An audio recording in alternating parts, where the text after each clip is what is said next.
if we keep on thinking that in order for us to be accepted in society and being able to have the white picket fence is going through all these white channels, it's not going to, it doesn't have, the shelf life is very short. You can't go through the white channels by yourself.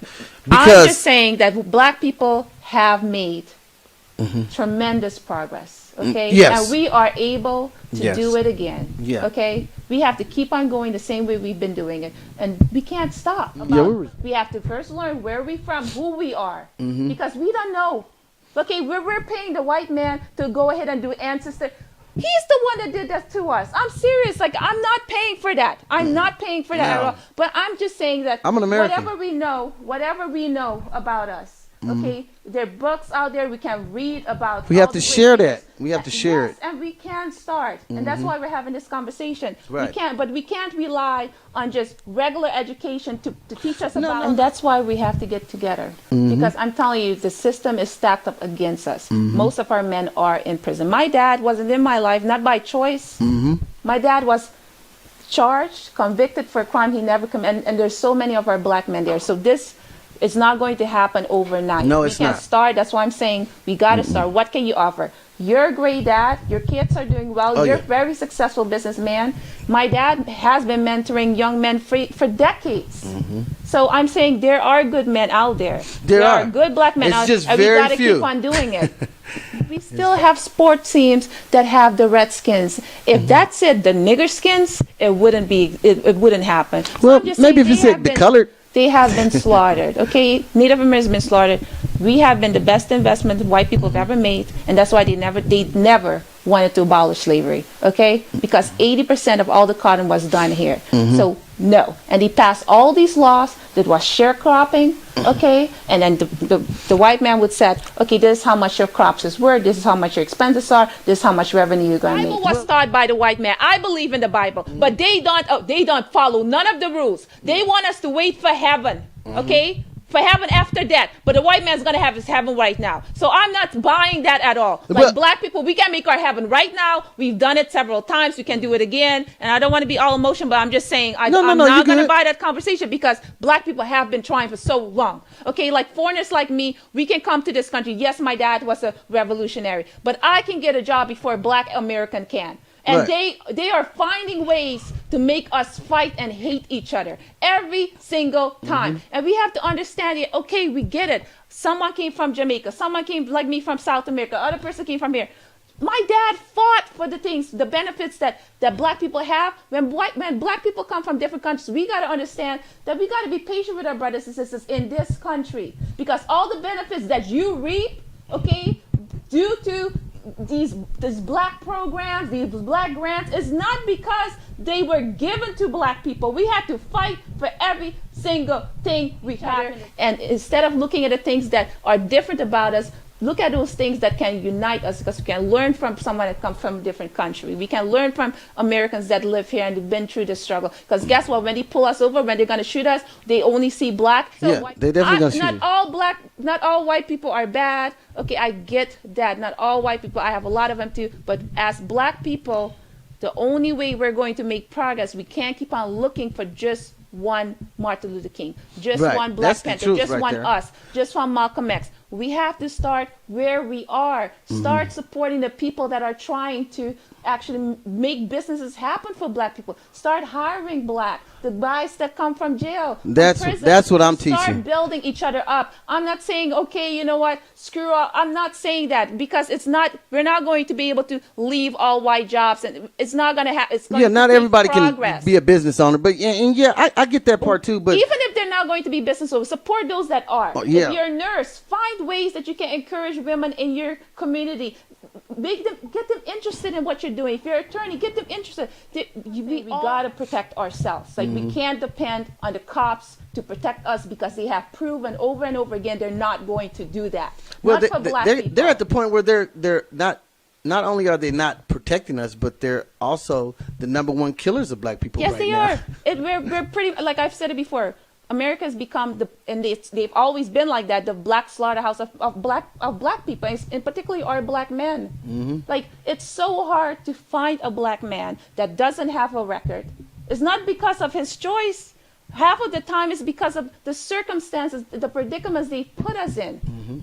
They've oppressed and depressed us. Between 1930 and 1960, you know that less than 1% of black people were able to get a loan, and then they put us in shark loans. So guess what? The white man buys all the, wherever the ghetto might have been, he buys all that property, and then, hey, he's going to give you a shark loan. So if you miss one payment, guess what? Kicks you out, doesn't matter. Like every single time when Europeans came here, so, okay, they had the Homestead Act. That was in 1862. They gave them free land. All they had to do was occupy the land for 5 years. We never got a chance.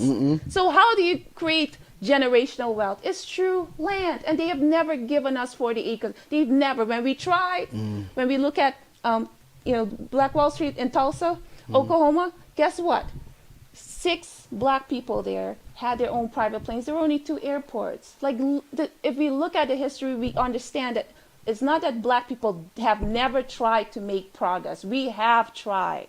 And every single time they've burned us down, incarcerated our leaders, are just assassinating them, but we can't stop. So we have to keep on going. We have to keep on going. And whatever we're good at, you're good at this. I can come on your show, I can talk about this and my frustration. This is what you do for the black community. Oh, yeah. You promote artists. That is great. That's why you're my friend. I promote business and everything, though. You do. So that we need people like you. Other people like me, my dad, we're all just bringing awareness to the things that we need to change, and I'm trying to find different things. But whatever, if you're a nurse, whatever it is, I don't want you to change your occupation, but start trying to figure out how can you go ahead and share your talents with the people that look like you, instead of always bring your talents somewhere else where people can say, hey, I don't need you. Because if we start spending more money in the black community, guess what? Our brothers and sisters that come from jail, we don't have to worry about, hey, you have a record, I can't. No, we can give them a job.